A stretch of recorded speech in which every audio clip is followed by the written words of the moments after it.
Reservation bill pass नहीं हुआ। अब सारे न्यूज चैनल्स पर आपको यही देखने को मिल रहा होगा कि कैसे अपोजिशन ने वुमेन्स रिजर्वेशन बिल पास नहीं होने दिया। यहाँ तक कि खुद मोदी जी भी टेलीविजन पर आकर कह चुके हैं कि कांग्रेस तो नारी शक्ति का विरोध करता है, इसने वुमेन्स रिजर्वेशन बिल पास नहीं होने दिया। कांग्रेस महिला आरक्षण के विषय से ही नफरत करती है। कांग्रेस और उसके साथियों ने महिला आरक्षण को रोकने के लिए एक के बाद एक नए झूठ का सहारा लिया। लेकिन असल बात तो ये है दोस्तों कि ये वुमेन्स रिजर्वेशन बिल था ही नहीं, ये डिलिमिटेशन बिल था जिस पर वुमेन्स रिजर्वेशन बिल का मुखौटा लगाया गया था। वुमेन्स रिजर्वेशन बिल तो 2023 में ही पास हो चुका था 454 एंड 2 वोट्स के साथ। और ये जो बिल पास नहीं हुआ ये डिलिमिटेशन बिल था। इसका मकसद था लोकसभा की सीटें बढ़ाना। करंट में अभी 543 सीटें हैं लोकसभा की, इसको बढ़ाकर 850 करना, क्योंकि इनको डर है कि अगर 543 सीटों पर ही महिलाओं को 33% का आरक्षण दे दिया गया तो ये जो पॉलिटिक्स में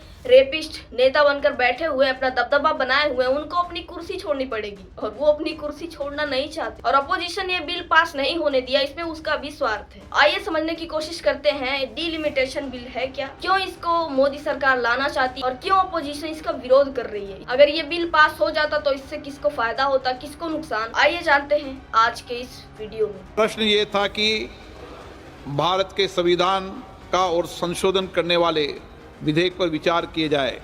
शुद्धि के अध्ययन मत विभाजन इस प्रकार है। हाँ 298 298, ना 230 230। प्रस्ताव संविधान के अनुच्छेद 368 के उपबंधों के अनुसार सभा की कुल सदस्य संख्या के बहुमत द्वारा तथा सभा के उपस्थित और मत देने वाले सदस्यों के कम से कम 2/3 बहुमत द्वारा पारित नहीं हुआ। अब इस संविधान संशोधन पर विधेयक पर आगे की कार्रवाई करना संभव नहीं है। नमस्कार दोस्तों, ईरान इजराइल युद्ध के बीच, 5 राज्यों में चुनाव के बीच, देश में एनर्जी क्राइसिस के बीच संसद के स्पेशल सेशन में मोदी जी ऐसा बिल लेकर आते हैं, अगर वो पास हो जाता तो देश का डेमोक्रेटिक सिस्टम ही बदल जाता। मोदी सरकार संविधान में 131वां संशोधन करके लोकसभा की सीटें जो 543 है उसको बढ़ाकर 850 करने वाली थी। क्यों? क्योंकि महिला आरक्षण बिल लाना चाहती है, इसमें 33% सीटें महिलाओं के लिए रिजर्व होंगी। अब उसके लिए मोदी सरकार चाहती है कि लोकसभा की सीटों को बढ़ाया जाए। उन्हीं 543 सीटों में महिलाओं के लिए आरक्षण नहीं दिया जा सकता, उसके लिए सीटों को बढ़ाने की जरूरत है। और सीटों को बढ़ाने के लिए जनगणना का बेस लेना जरूरी होता है। तो मोदी सरकार चाहती है कि 2011 में जनगणना हुई थी उसी को बेस बनाया जाए और डिलिमिटेशन बिल को पास किया जाए। डिलिमिटेशन यानी परिसीमन एक ऐसा आयोग होता है जो जनगणना के आधार पर 3 साल का समय लेता है और ये तय करता है कि किन किन राज्यों में जनसंख्या कितनी है, जिसमें कितने सांसदों को बढ़ाने की जरूरत है, कितने घटाने की जरूरत है, जिसके लिए परिसीमन आयोग को लगभग 3 साल का समय लगता है। तो मोदी जी चाहते हैं कि ये डिलिमिटेशन बिल तुरंत पास हो जाए, परिसीमन आयोग को 3 साल मिल जाए और 2029 तक महिला आरक्षण बिल पास हो जाए, यानी कि लागू हो जाए। और अपोजिशन को इसी पर ऑब्जेक्शन है। अपोजिशन कह रहा है कि आप 2011 की जनगणना को बेस क्यों बना रहे हो, अभी जनगणना होने वाली है, लगभग 2027 में होगा, तब आप इस बिल को पास करवाना। उसी जनगणना के आधार पर बेस बनाया जाएगा, परिसीमन आयोग ये तय करेगा। तो मोदी सरकार कह रही है कि विपक्ष जो है वो महिला आरक्षण बिल के खिलाफ है, वो नहीं चाहता कि महिलाओं को 33% आरक्षण मिले। और उस पर विपक्ष कह रहा है कि हम महिला आरक्षण बिल के विरोध में नहीं है, हम सीटों को बढ़ाने के विरोध में हैं। आप उसी 543 सीटों पर महिलाओं को 33% का आरक्षण दे दो।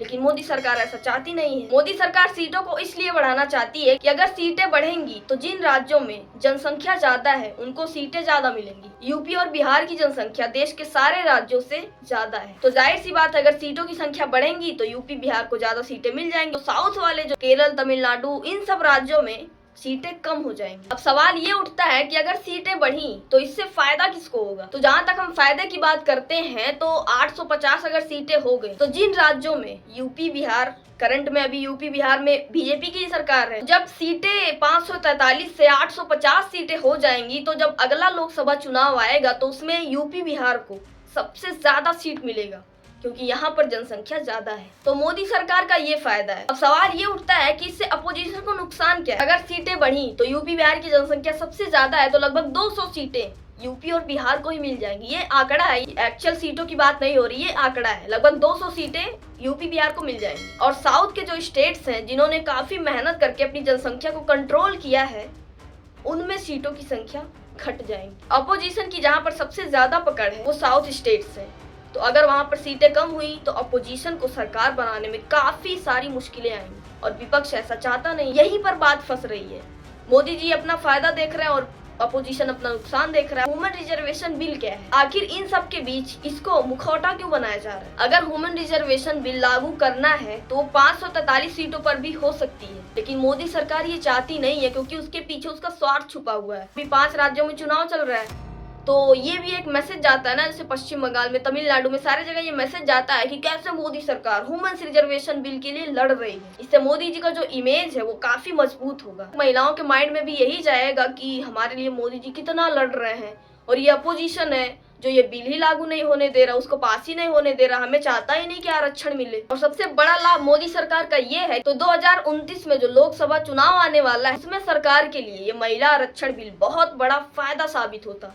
मोदी सरकार आपको यही कह के लालच दिलाती कि आप मोदी सरकार बना दो, हम सबसे ज्यादा महिलाओं को प्रोत्साहन देंगे, सबसे ज्यादा एमएलएस बनाएंगे महिलाओं को, और मोदी सरकार इस बिल को पॉलिटिकल फायदे के लिए यूज करती अगर ये बिल पास हो जाता। और जहां तक बात महिलाओं को आरक्षण देने की है, जहां पर आप दिखा रहे हो कि हम महिलाओं के लिए आवाज उठाते हैं, महिलाओं के लिए हम इस हद तक अपोजिशन से इतना लड़ रहे हैं, तो आप ये बताओ आपको इस 543 सीटों पर महिलाओं को आरक्षण देने में दिक्कत क्या है? आप अगर महिलाओं को सही में आरक्षण देना चाहते तो आप इन्हीं 543 सीटों पर दे सकते थे, लेकिन आपका मोटिव कुछ और है। चलिए हम देखते हैं कि मोदी जी इतना महिलाओं का गुणगान कर रहे हैं कि वो महिलाओं के लिए लड़ रहे हैं, तो मोदी जी के पास अभी करंट में इतना पावर है, इतने सारे एमएलएस हैं, इतने एमपीस हैं, इतने सीएम्स हैं, उनमें महिलाओं की भूमिका कितनी है? मोदी सरकार के कुल राज्यों और केंद्र शासित प्रदेशों को मिलाकर 21 सीएम्स हैं और उसमें महिलाओं की संख्या कितनी है वो तो मैं कहूंगी तो मुझे भी शर्म आएगी और आपको सुनने में भी शर्म आएगी।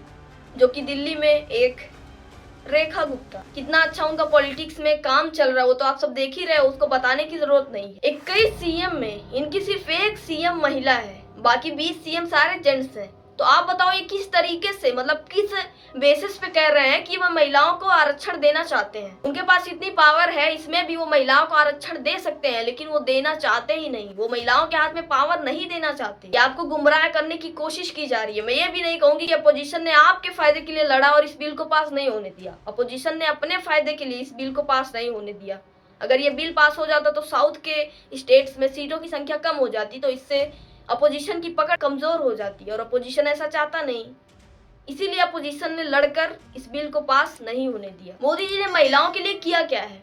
तो अगर हम एनसीआरबी की रिपोर्ट देखें जो अक्सर दबा हुआ होता है, उसमें सिर्फ 2022 के आंकड़े यानी कि 1 जनवरी 2022 से 31 दिसंबर 2022 तक पुलिस द्वारा दर्ज किए गए 6 मिलियन क्राइम्स में से 4,28,278 केसेस सिर्फ वुमेन्स अगेंस्ट हैं। इसमें रेप, किडनैप और दहेज से जुड़े मामलों के क्राइम्स शामिल हैं। 2016 में संख्या 3,38,954 थी। 2022 तक ये 26% बढ़ गई। आप महिलाओं के लिए आरक्षण की बात करते हो, कम से कम महिलाओं को पहले सेफ तो करो। बीजेपी के खुद के पार्टी में कितने सारे रेपिस्ट पड़े हुए हैं। अभी तो रिसेंटली सम्राट चौधरी बिहार के सीएम बने हैं, उन पर भी 2-3 केसेस हैं, उनको सीएम बना दिया गया। कई सारे एमपीस एमएलएस हैं जो रेपिस्ट हैं, पता नहीं कैसे कैसे क्राइम्स करके आए हुए हैं, वो मंत्री हैं। अगर उनके बारे में पूछो उनसे या उनके बारे में बात करो तो मोदी जी या तो मुंह बंद कर लेंगे या फिर आंखें बंद कर लेंगे। महिलाओं को आरक्षण देने को कहा जा रहा है, लेकिन महिलाओं को सेफ करने की बात नहीं कही जा रही। अच्छी बात है, महिलाओं को आरक्षण मिलना चाहिए, लेकिन आप उसी 543 सीटों पर भी दे सकते हो। उसके लिए आपको 850 करने की जरूरत नहीं है अगर आप चाहते महिलाओं को आरक्षण देना।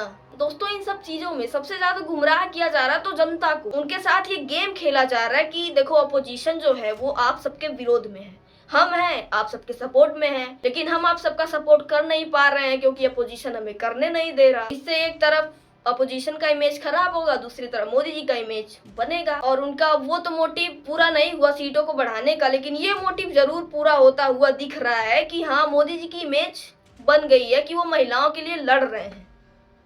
लेकिन जिसको भी ये गलत फहमी हो रखी है, प्लीज इस वीडियो को उसके पास शेयर करो ताकि उसको पता चले कि हाँ, मोदी जी हमारे लिए नहीं लड़ रहे हैं बल्कि अपने स्वार्थ के लिए लड़ रहे हैं। बाकी दोस्तों आप लोगों से यही रिक्वेस्ट है कि ये जो मंत्री और नेता अपोजिशन सरकार आपको गुमराह करने की कोशिश कर रहे हैं, प्लीज गुमराह मत हो, क्योंकि ना सरकार आपका भला चाहती है ना ही अपोजिशन आपका भला चाहती है। दोनों अपने पॉलिटिकल इमेज को बनाना चाहते हैं, अच्छा दिखाना चाहते हैं। अगर वो सही में आपकी परवाह करते तो ये जो इतना करप्टेड सिस्टम है इसको कब का सही कर दिया होता, ठोस एक्शन लेती। ये जो दिन पे दिन सरकारी स्कूलों को बंद करने की संख्या बढ़ती जा रही है ना, वो बढ़ती नहीं बल्कि इसकी संख्या बढ़ती कि इन सरकारी स्कूलों में इतना अच्छा व्यवस्था हुआ है, इसमें कंप्यूटर की सुविधा दी गई है जिससे बच्चे शुरू से ही अच्छे कंप्यूटर के रेस में आगे बढ़ सके। तो आपके पास यही ऑप्शन है कि अपना वोट सोच समझ कर दें और एक शिक्षित नेता को जो सही में जनता की समस्याओं का समाधान कर सकता है उसको वोट दें। अगर ये वीडियो जरा सा भी इंफॉर्मेटिव लगा हो तो इसको शेयर करो और अगर चैनल पर नए हो तो ऐसी इंफॉर्मेटिव वीडियो के लिए सब्सक्राइब करो। बाकी मिलता है नेक्स्ट वीडियो में। Thanks for watching. जय हिंद, वंदे मातरम।